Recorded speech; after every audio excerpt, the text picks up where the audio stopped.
1월 20일 수요 예배를 하나님께 드리겠습니다. 먼저 교회 소식을 알려드리겠습니다. 코로나19 2.5단계가 계속되고 있습니다. 그 가운데서 다음 주 24일 주일 예배를 먼저 안내해 드리겠습니다. 18일부터 적용되는 방역 지침에 따라서 주일 1부, 2부, 3부 예배가 현장 예배로 재개됩니다. 단 좌석수의 10%만 참여 가능하기 때문에 교구별로 예배 시간을 배정하겠습니다. 1월 24일 주일 예배는 10시 1부 예배에는 1교구, 6교구입니다. 11시 30분 2부 예배에는 3교구, 5교구, 7교구입니다. 1시 30분 3부 예배에는 4교구, 2교구, 청소년과 청년부들이 참석하시면 됩니다.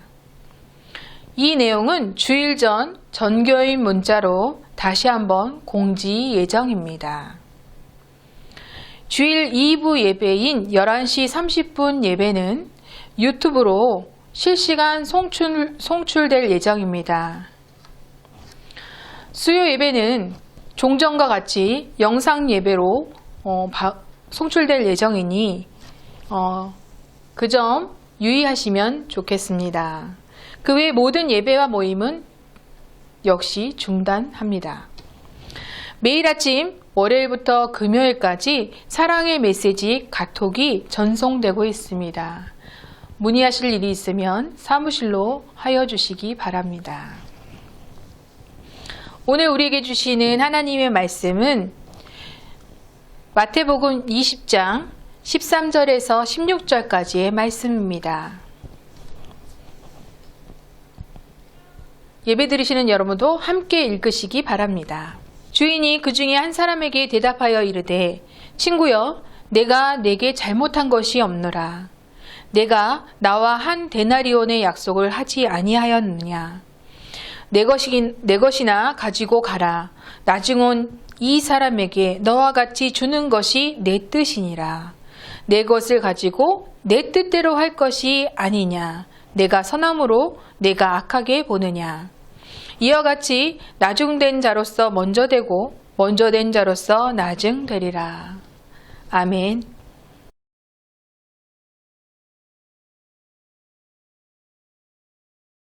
샬롬, 인천교회 교우 여러분, 믿음 안에서 한 주간도 잘 보내고 계십니까? 주의 은혜 안에서 강하라. 이 교회 표대로 부디 이 어려운 시절을 잘 보내주시길 바랍니다. 주변에서 그리고 성도들과의 대화 중에서 심신이 불편하다는 이야기를 간간히 듣게 됩니다. 이 느낌이나 증상은 겪어본 사람들만이 알 수 있고 겪어본 사람들만이 공감하는 내용입니다. 예전 같으면 이 겨울철이나 이 환절기일 때에는 가볍게 느끼는 통증들도 있을 수 있습니다. 또한 몸의 반응들이 나타납니다. 그러나 이 코로나 이후에는 이렇게 작은 증상에도 불구하고 한없이 예민해질 때가 있습니다. 몸도 몸이지만 마음에서 느껴오는 여러 가지 불편감들이 또한 심각하게 느껴지기도 합니다. 무기력하고 또 짜증도 나기도 하고 또 심지어는 우울감으로 힘들어할 때도 있습니다. 저 역시 이러한 증상들이나 이러한 일들을 겪었기에 이런 일들을 겪은 성도들과 전화 신방을 할 때에 저들의 심정을 공감하고 저들의 성도님들의 어떤 힘듦을 제 경험 안에서 이해하게 되더라고요. 직장과 학교 모든 일상 가운데서 받는 스트레스가 얼마나 힘들고 어려운지 저도 느껴본 후에 더욱더 자세히 알게 되었습니다. 이렇게 경험하고 체험하면서 다 알 수 있지는 않지만 또 이런 생각이 들곤 합니다. 우리가 어쩌면 같은 시간 안에서 같은 시절을 보내면서 이런 일들을 함께 겪으면서 서로가 서로를 위해 또 서로가 겪는 일들에 대해서 공감하고 또 느낄 수 있다는 것, 이것이 하나님의 은혜가 아닌가. 어쩌면 나만 겪고 있구나라는 생각 때문에 패배감이 들고 더욱더 힘들어졌을 텐데, 나처럼 함께 이러한 심정으로 이 시간들을 보내고 있겠구나, 나만 겪는 고난이 아니구나 하는 그런 느낌에 좀 더 힘을 내고 또 더불어서 함께 인내해야지라는 생각을 들 때면, 이러한 경험도 그렇게 나쁘지만 않다는 생각을 해보게 됩니다. 오늘 우리가 함께 나눌 본문 마태복음 이 예수님의 비유 이야기는, 저는 예수님의 비유, 이 예수님께서 들려주는 이 비유의 내용인 하나님 나라 이야기가 오늘을 사는 우리에게 반드시 기억돼야 하며 또 우리의 삶 가운데서 반드시 실현돼야 하는 이야기라고 생각하는 그런 견해가 있습니다. 본문 소제목에는 포도원 품꾼들이라는 제목이 붙여져 있는데요. 이 본문 20장 이전에 19장에서 이러한 일들이 있습니다. 이러한 이야기가 나와 있습니다.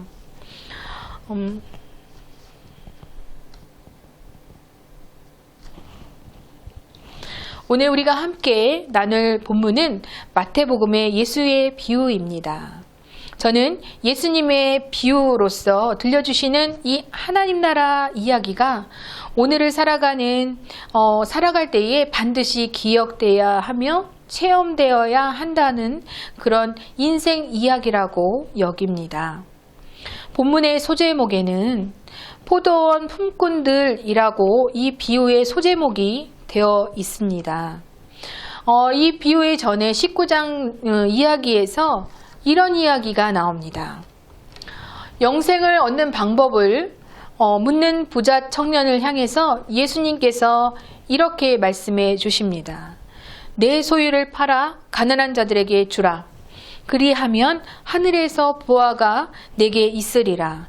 그리고 와서 나를 따르라. 이에 청년이 근심하며 돌아갔습니다. 그리고 그 청년을 바라보던 베드로가 예수께 이와 같이 묻습니다.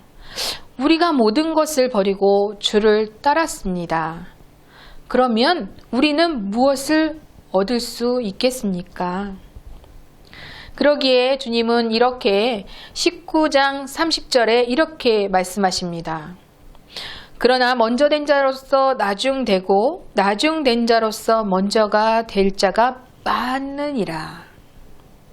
오늘 본문에서 읽은 16절 말씀도 거의 비슷하게 나와 있지 않습니까? 16절 본문 다시 한번 볼까요? 이와 같이 나중된 자로서 먼저 되고 먼저 된 자로서 나중되리라. 먼저 된 자와 나중된 자, 나중된 자와 먼저 된 자, 이 말들이 순서가 바뀌어 있지만 결국 한 가지 말씀을 나타낸다는 것입니다. 오늘 함께 나눌 이 천국 이야기, 하나님 나라 이야기, 이 비유 말씀을 통하여서 하나님 나라를 기대하는 모든 이들, 특별히 어려운 시절을 살고 있는 우리들에게 다양한 삶의 자리에서 우리가 하나님 뜻으로 온전하게 되는 것, 그리고 하나님 나라를 우리 삶 가운데서 온전히 이루어지도록 그렇게 살아가는 데에 어떤 방법이 있을까, 어떤 은혜가 있을까, 그것을 깨닫는 시간 되기 원합니다. 오늘 본문이 13절에서 16절까지의 말씀으로 되어 있습니다만 사실은 이 비유 전체의 본문인 1절부터 16절까지의 말씀이 이어져 있으니 오늘 말씀은 1절부터 16절까지의 말씀을 중간중간에 읽어보면서 이렇게 이어나가겠습니다. 우선 20장 1절 말씀 우리 함께 읽도록 하겠습니다. 천국은 마치 품꾼을 얻어 포도원에 들여보내려고 이른 아침에 나간 집주인과 같으니. 유대 전통으로 보면 이른 아침은 대략 우리 시간으로 오전 오전 6시쯤 됩니다.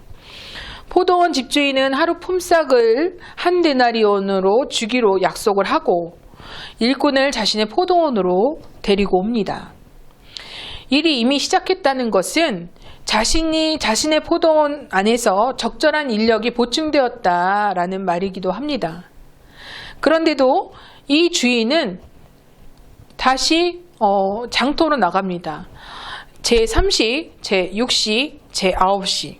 우리 시간으로 바꿔보자면 오전 9시, 정오, 그 다음에 오후 3시에 이렇게 장터로 다시 한번 나가게 됩니다. 그리고 장터로 나가서 놀고 있는 이들을 불러서 포도원에 일을 하도록 하고 그에 따른 상당한 삭슬 주기로 그렇게 저들을 불러 모읍니다.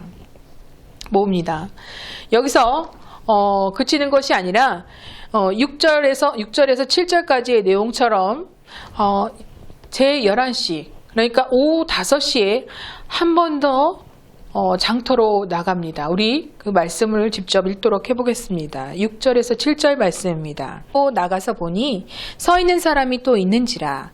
이르되 너희는 어찌하여 종일토록 놀고 여기 서 있느냐. 이르되 우리를 품꾼으로 쓰는 이가 없음이니이다. 이르되 너희도 포도원에 들어가라 하니라. 교우 여러분, 여러분은 여기까지 이야기를 보시면서 여러분 안에 드는 생각이 어떠신지요? 여러분 안에 이 비유의 이야기가 진행되면 될수록 여러분 안에 그 마음에 어떻게 평안함이 느껴지시냐는 말씀입니다. 저는 비유 전체를 다 읽고 묵상하면서 그런 생각이 들더라고요. 이 상황 속에서 포도원 일꾼들 먼저 불림을 받고 한 데나리온을 약속을 받고 일을 시작한 일꾼들이 시간이 감에 따라서 그 포도원 안으로 들어오는 일꾼들을 보면서 저 주인의 생각이 계획이 무엇이길래 오늘 말씀에도 그와 비슷한 내용이 나와 있긴 합니다만 그 일이 되어지는 진행 과정을 보면서 그 일꾼들은 어떤 생각이 들었을까? 자신의 나름의 생각이 있기도 하겠지만 시간이 점차 늦어져 가면서 일꾼들이 들어올 때 저들을 바라보는 이 먼저 이른 아침부터 일을 시작한 일꾼들은 마음이 평안했을 것 같지는 않습니다. 하루가 저무는 즈음에 들어온 일꾼을 바라보노라면 심지어 뭔가 불만이 생기고 뭔가 못마땅한 그런 마음이 들지 않았을까? 묵상함을 통해서 그 일꾼들의 마음이 제 안에도 있음을, 제 안에도 그런 일꾼의 마음이 느껴짐을 알게 되었습니다. 이렇게 본문의 비유가 이런 내용으로 진행되는데요. 마태복음에만 이 비유가 있기 때문에 다른 공간 복음서에서 이 비유를 어떻게 그렇게 증언하고 있는지 서로 비교해서 볼 수 있는 것은 아니어서 이 마태복음을 통해서 계속 이야기를 묵상하고 이야기가 나타내는 그런 메시지를 찾을 수밖에 없는데요. 저는 이 마태복음의 이 포도원 품꾼들이라는 이 비유를 묵상하면 묵상할수록 함께 겹쳐지는 그런 또 하나의 비유가 있었습니다. 바로 누가복음에서 우리가 쉽게 말하는 탕자의 비유인데요. 여러분 20장 10절에서 12절까지 먼저 온 자들이 주인이 품삯을 분배하는 데 있어서 그 품삯의 내용을 보고 원망하는 내용이 나옵니다. 그 내용을 볼 때에 그 바로 탕자의 형, 그 아버지의 맏아들이 그 맏아들이 아버지에 대해서 항의하는 그 원망 어린 그 말과 서로 겹쳐지게 되더라고요. 여러분도 잘 아시는 이야기이죠. 탕자의 비유. 잃어버린 아들의 비유가 맞지만 이 방탕한 작은 아들, 이 아들의 초점이 있는 이야기가 아니라는 거 아시지요? 그 방탕하고 자신에게 속을 썩인 아무튼 자신을 버리고 객지에 나가서 자기 마음대로 살다가 정말 한 푼도 없이 그렇게 아버지에게 돌아온 그 아들을 품에 안고 그 아들을 버선발로 맞아주시는 아버지를 통하여서 하나님의 자비하심을 듣는 이들에게 전하는 그런 이야기입니다. 이것은 하나님의 자비하심이 전제되어 있지 않으면 이루어질 수 없는 하나님 나라 이야기인 것입니다. 예수께서는 심지어 의인이 아닌 죄인을 위해서 내가 이 땅에 왔음을 말씀하시면서 하나님의 사랑과 하나님의 계획, 하나님의 구원하심의 그 역사가 온전히 이루어지기까지 그 아들을 향한 그 아버지의 모습을 통하여서 듣는 이들에게 잘 전달해 주며, 그리고 그 아버지의 그 이야기가 오늘 우리가 읽은 포도원 품꾼을 향한 주님의 계획, 그 포도원 주인의 계획, 그 계획을 통해서 서로 맞닿아 있다는 거예요. 서로 잇닿아 있다는 그런 묵상의 어떤 진리가 제 안에서 울려지기 시작했습니다. 여러분, 하나님 나라 계획, 하나님의 계획이 무엇일까요? 하나님은 하나님 혼자 이 하나님 나라를 이루어가는 것을 원치 않으십니다. 하나님은 이른 아침 포도원을 위해서 품꾼을 부르는 것처럼 자신의 나라, 자신이 계획하신 그 하나님의 일에 적절한 은혜로 우리들을 자신의 하나님 나라의 그 일 가운데서 부르고 계십니다. 바로 동역자를 부르고 계시다는 겁니다. 이것은 마치 큰아들에게 부여한 책임을 말하는 것이고, 또 아까 말씀드린 것처럼 이른 아침에 한 데나리오를 약속하신 그 품꾼들에게 부여하는 책임과도 같은 것입니다. 이러한 책임은 우리 인생에도 동일하게 있습니다. 그러기에 하나님의 사람들, 주님을 만나 자신들이 하나님과의 약속을 맺었다, 언약을 맺었다 하며 그 약속을 믿고 신뢰하며 그렇게 하는 것, 그렇게 일할 수 있는 것이 바로 오늘 본문에서 우리가 볼 수 있는 내용 중에 하나입니다. 이 언약, 이 약속을 믿는 이들, 우선 누가 있는지 여러분 잘 아시는 것처럼 이런 이들 중 우선 이스라엘이 있습니다. 그들은 이 언약에 먼저 부름받았다는 정체성이 있습니다. 그래서 포도원에서 이른 아침부터 일을 하였기에 그 원망 섞인 그 말 속에 저들이 했던 내용들이 있습니다. 종이 수고하며 더위를 견딘 우리에게 라는 말을 이 사람들이 하잖아요. 그러니 그들은 다른 처우를 바라는 마음을 갖고 있다는 것입니다. 이들의 생각을 말로 표현해 보자면 먼저 된 자가 먼저 되고 나중 된 자는 나중이다.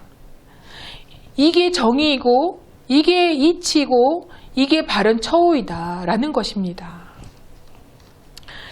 이들 못지않게 우리도 여기서 보는 하나님의 이런 셈법, 하나님의 어떤 이런 포도원 품꾼에 대한 대우의 어떤 방식이 다소 엉뚱하다. 그래서 하나님 나라는 열심히 한 사람에게 더 열심한 대가를 주고 또 그렇지 못한 사람에게는 그 차등의 처우를 해주시는 게 아닌가. 하나님 나라는 어떤 나라일까? 이런 오해가 불러일으키기도 할 것입니다. 레위기 말씀을 좀 보려고 합니다. 레위기 19장 15절 말씀입니다. 너희는 재판할 때에 불의를 행하지 말며 가난한 자의 편을 들지 말며 세력 있는 자라고 두둔하지 말고 공의로 사람을 재판할지며. 이 레위기에서 보듯이 율법으로 보면 하나님 말씀에 순종하고 불순종하다는 그 어떤 분명한 결과가 율법을 지키는 사람들에게 부여됐습니다. 하나님께서는 이스라엘 역사를 볼 때에 분명히 자신의 공의를 이뤄가시는 분이라는 것을 우리는 알 수 있습니다.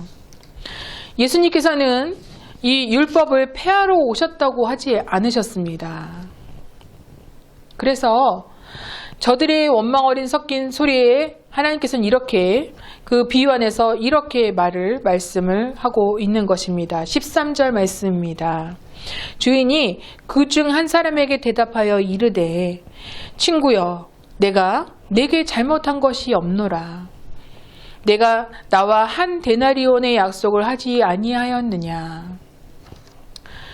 이 말씀에서 보듯이 원망하고 분내는 이들은 주인의 말에서 분명한 약속의 이행이 있었으므로 주님의 행동, 그 주인의 행동에 대해서 반박할 이유가 없었다는 것입니다.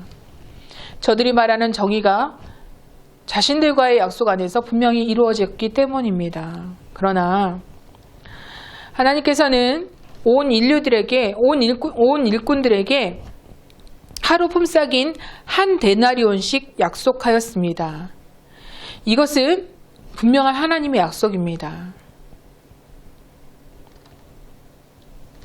예수께서도 율법을 폐하러 오심이 아니었다고 말씀하셨습니다. 13절 말씀 보겠습니다. 주인이 그 중에 한 사람에게 대답하여 이르되 친구여 내가 내게 잘못한 것이 없노라. 내가 나와 한 데나리온의 약속을 하지 아니하였느냐. 13절에서 보듯이 원망하고 분내는 이들은 주님의 말, 이 주인의 말에서 약속이 이행되었으니 더 이상 반박할 것은 없습니다. 그러나 이들은 원망하였고 이들은 분내었습니다. 하나님께서는 먼저 온 일꾼들에게 하루 품삯인 한 데나리온씩 약속하셨습니다. 이것은 하나님의 분명한 약속입니다. 예수께서도 율법을 폐하러 오심이 아니었다고 말씀하셨습니다. 13절 말씀 보겠습니다. 주인이 그 중 한 사람에게 대답하여 이르되 친구여 내가 내게 잘못한 것이 없노라. 내가 나와 한 데나리온의 약속을 하지 아니하였느냐. 13절에서 보듯이 원망하고 분내는 이들은 주님의 말, 이 주인의 말에서 약속이 이행되었으니 더 이상 반박할 것은 없습니다. 그러나 이들은 원망하였고 이들은 분내었습니다. 하나님께서는 먼저 온 일꾼들에게 하루 품삯인 한 데나리온씩 약속하셨습니다. 이것은 하나님의 분명한 약속입니다. 하나님께서는 신실함으로 그 약속을 이루어 주셨습니다. 여기서 잃어버린 아들 그 비유에서 나타나는 아버지를 원망하면서 아버지에게 항의하는 큰아들을 향해서 그 아버지가 한 말도 이와 같습니다. 너는 항상 나와 함께 있었으니 내 것이 다 내 것이다. 이 아버지의 마음이 바로 아버지의 약속이고 아버지의 하나님의 약속이라는 것입니다. 그런데도 불구하고 우리는 거기서 끝나지 않은 이 비유의 진리가 하나님께서 예수님께서 이끄시는 이 진리의 비유가 여기 있다는 것입니다. 14절 하반절 말씀입니다. 나중에 온 이 사람에게 너와 같이 주는 것이 내 뜻이니라. 나중에 온 이 사람에게 너와 같이 주는 것이 내 뜻이니라. 그와 더불어 돌아온 아들에게 아들의 신원을 회복하고 반지를 끼우고 옷을 갈아입히고 잔치를 벌이는 아버지처럼 포도원 주인의 마음은 바로 이런 것이겠죠. 하루 품삯에 해당하는 노동으로 그 노동의 대가가 그 삭시 이루어진 것이 아니고 바로 자기의 것을 내어주시는 하나님의 마음으로 그 일들이 일어났다는 것입니다. 일이 없어서 어디에도 속할 수 없는 처지의 인생들을 포도원 울타리에 품으시고 그리고 하루 품삯을 주는 마음이 바로 포도원 주인의 마음이며 그 마음이 바로 자신의 의지, 자신의 뜻이라는 분명한 하나님의 하나님의 의지가 바로 이것이라는 것입니다. 인천교회 교우 여러분, 은혜 받을 만한 삶은 어떤 삶일까요? 요즘처럼 뭔가 통제되고 제한되고 또한 결핍되고 상실감 있고 허망한 시간들을 보내노라면 문득 자신의 지난날의 삶을 돌아보면서 또한 여러 가지 생각으로 번민에 쌓여올 때가 종종 있을 겁니다. 일한 만큼 누리는 인생을 살았다면 은혜다, 은혜로다 이러한 찬송으로 그 시간들을 적절하게 보낼 수도 있겠지요. 하지만 그렇지 못한 인생들이라면 천부여 의지 없어서라는 찬송, 그 찬송만큼이나 내가 행한 것이 없어서 이 모양 이 꼴로 이런 고통을 받는구나, 나는 회개 아닌 후회만으로 점철된 그런 삶을 살기도 한다는 것입니다. 이 포도원 품꾼들이 하루 종일 일하여서 약속한 한 데나리온의 그 품삯을 받았지만 그 안에서 하루를 무사히 잘 보냈다는 감사가 아니라 남과의 비교와 또 그렇지 못한 자신의 생각과 다른 그런 주인의 처사에 원망하며 분통해하며 분내하는 것, 이런 인생에 있어서의 그런 분냄은 그런 원망은 우리 인생 가운데서도 일어날 수 있는 일입니다. 이 원망이 나를 향하면 바로 무기력한 삶이 됩니다. 또한 우울한 삶이 될 수도 있습니다. 또 이 원망이 내가 아닌 다른 사람을 향한다면 분노가 되어서 마음으로도 또 육신으로도 어떤 죄의 유혹을 피할 수가 없게 됩니다. 요즘 특별히 아동학대 범죄가 많이 보도되고 있습니다. 힘없는 어린 아이들을 향한 그 폭력의 원인이 어디 아이들의 잘못으로 생길 것일까요? 폭력이 자행되는 상황은 저마다 여러 가지 상황이 있겠지요. 그러나 결국 자신이 추구하는 이상적인 바램들, 이 바램들이 마치 내가 하나님 나라를 소유한 것처럼 그렇게 살 것처럼 하다가 이내 현실적인 문제 앞에서 절망하게 된다면, 그런 일을 만나게 된다면 힘없는 그런 약하고 정말 약한 어린 아이들에게 그 책임, 그 현실 앞에 놓여있는 그런 책임을 저들에게 떠넘기는, 그래서 폭력이 저들에게 향하는 그런 일들이 바로 이 아동학대에 대한 범죄가 아닐까 생각해 봅니다. 그런데 분명한 것은 이것은 죄악입니다. 아동학대는 자신을 속이는 일이고 결국 남을 속이는 일로서 이 아동학대가 분명히 죄악이라는 것을 죄악임을 분명히 알아 응분의 심판을 받을 것이며 또 영원한 형벌 가운데서 그 학대한 그 폭력을 자행한 것에 대해서 하나님께서 심판하신다는 것을 잊지 않아야 하겠습니다. 여러분, 부디 하나님의 약속을 믿음으로 부여잡으시기 원합니다. 약속을 하나님께서 반드시 지킨다는 것을 우리가 기억해야 한다는 것입니다. 우리의 잘못된 이상이나 기대로 하나님 나라의 그것을 투영하여서 우리의 방식대로 하나님 나라를 이해하여서 그렇지 못한 상황 속에 놓여 있을 때에 원망이나 항의나 어떤 분냄을 갖지 말고 이 상황 속에서 자신에게 주어진 하나님의 은혜를 의지하면서 하나님을 바라보는 것이 바로 우리의 삶의 모습이어야 할 것입니다. 반드시 약속을 지키시는 하나님, 그 하나님만을 우리가 기억해야 한다는 것입니다. 이렇게 그러한 하나님의 나라, 그러한 하나님의 나라로 들어가는 복이 저와 여러분께 있기 원합니다. 포도원 주인은 이른 아침에 포도원 품꾼을 얻었음에도 불구하고 지속적으로 장터에 나갔다고 성경은 말하고 있습니다. 무려 3차례나 거듭하고 하루 일이 다 마무리되는 얼마 남지 않은 시점까지 나아가서 이를 구하지 못하는 이들을 바라보았고 또 저들의 상황에 관심을 가졌다고 성경은 나타내고 있습니다.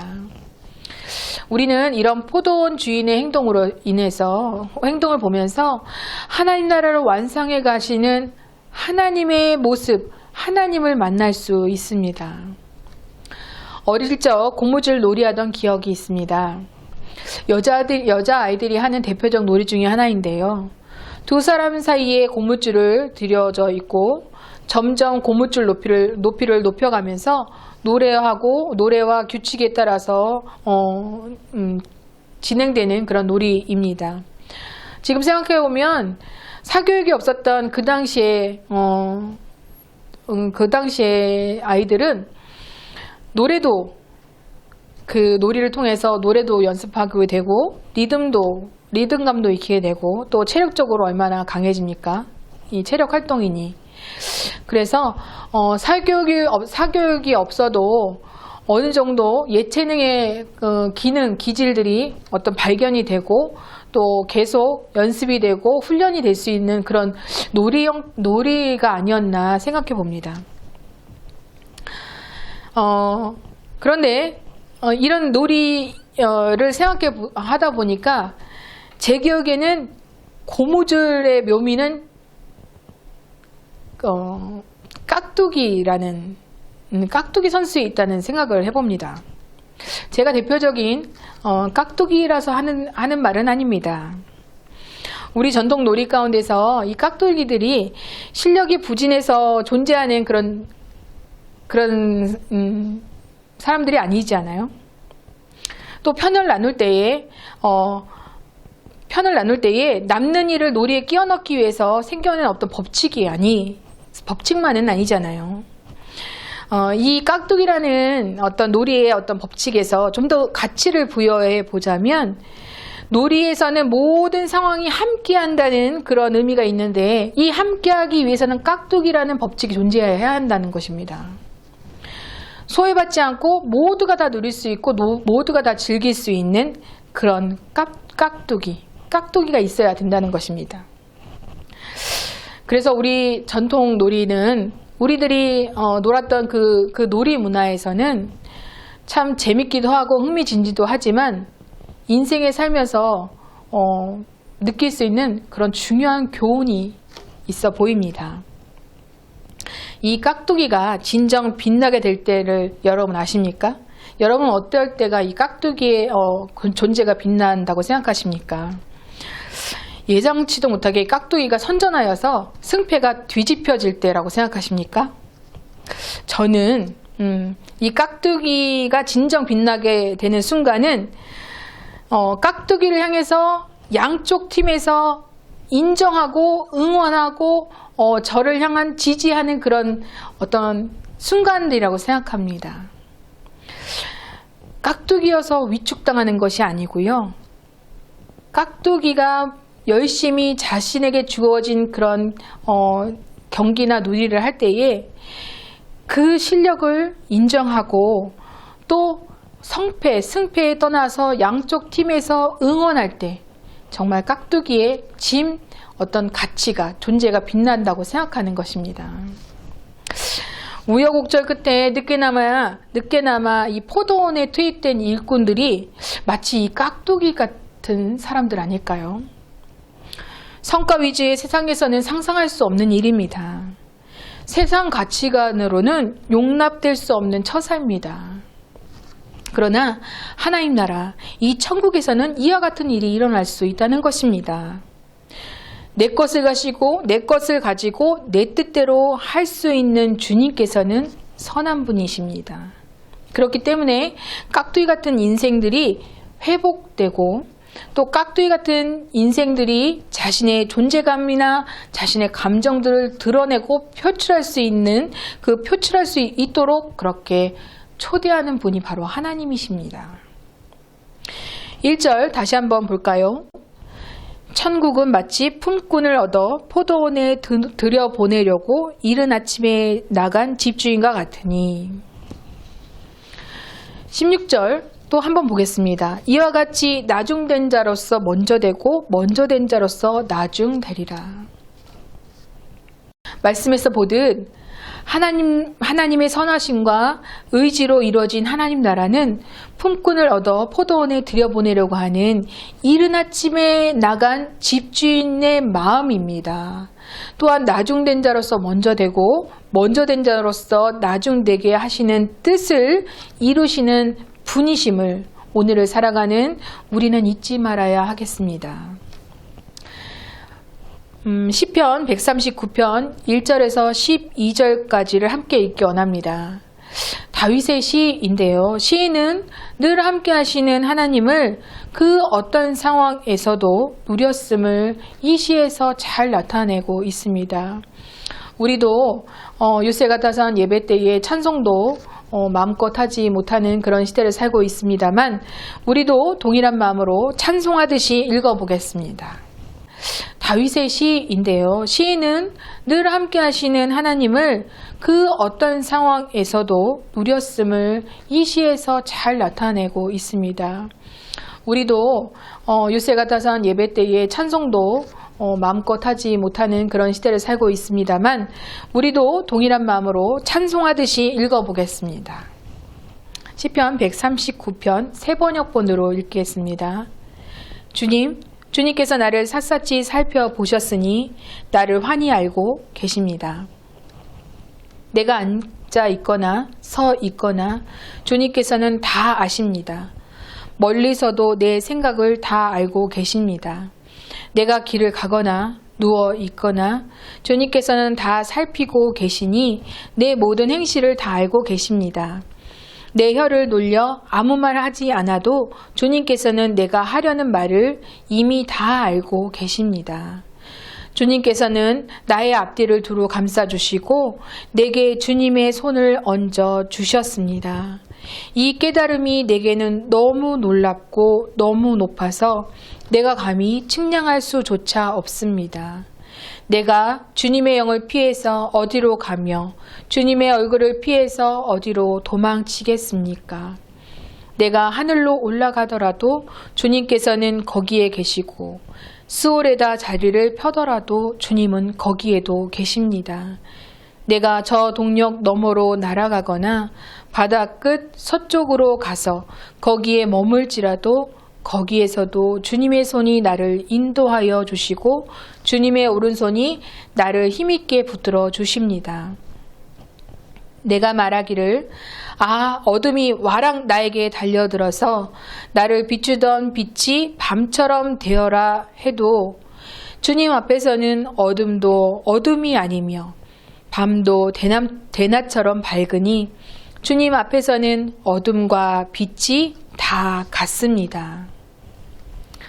여러분, 오늘의 말씀 우리가 받은 은혜대로 결론을 맺어본다면 먼저와 나중 차이는 없습니다.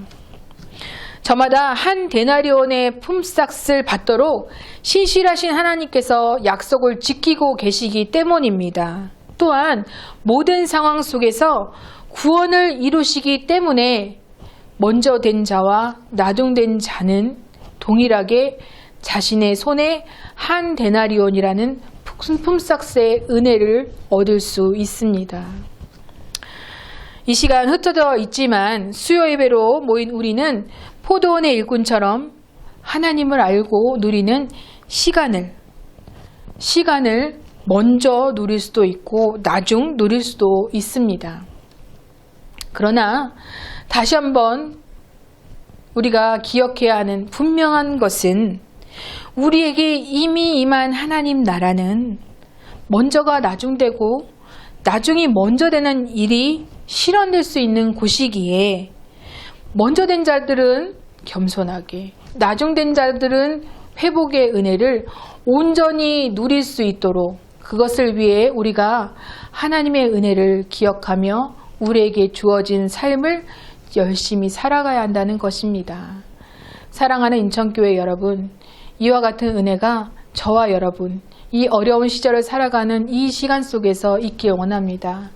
여러분께서는 먼저가 된 사람의 은혜를 또 나중된 사람의 회복의 은혜를 누리시는 귀한 하나님의 자녀이기 때문입니다. 이 시간 말씀으로 기도할 때 이런 기도 제목으로 함께 기도하기 원합니다. 현재의 상황에서 안주하거나 절망하지 말고 하나님 나라를 기대하는 그리스도인이 될 수 있도록 기도하기 원합니다. 먼저 된 자와 나중된 자를 묵상할 때에 하나님 나라를 위해서 오늘의 삶을 고민하는 신앙을 위해서 우리 기도해야 합니다. 이 기도 제목들을 위해서 잠시 기도하겠습니다.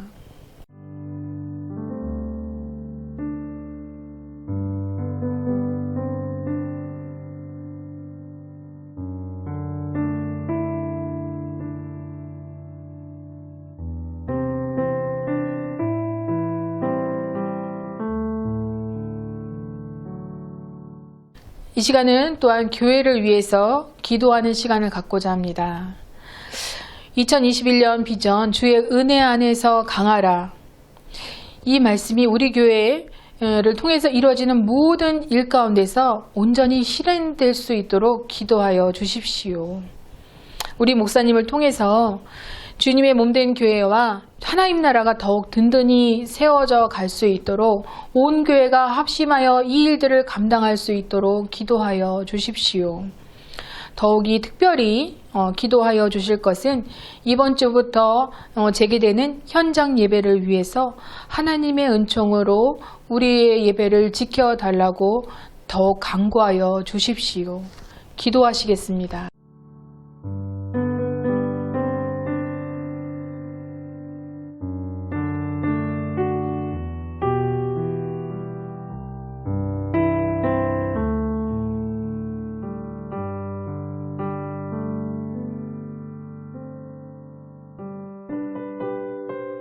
끝으로 이 시간은 개인의 기도 제목을 위한 기도 시간입니다. 믿음 위에 믿음을 더하시고 은혜 위에 은혜를 더하셔서 이 근심과 걱정에서 벗어나 더욱 하나님만 바라보는 그런 기도의 지경을 넓혀야 할 때입니다. 먼저 된 자도 나중된 자도 이 시대를 사노라면 혼란스럽고 어려움이 더해져만 갈 뿐입니다. 그렇기에 자녀들로부터 우리 부모님 세대에 이르기까지 또 가정에서 일터에 이르기까지 은혜 아니면 살아갈 수 없사오니 우리를 도우소서라는 그런 간구의 기도를 하시기 원합니다. 기도하시겠습니다.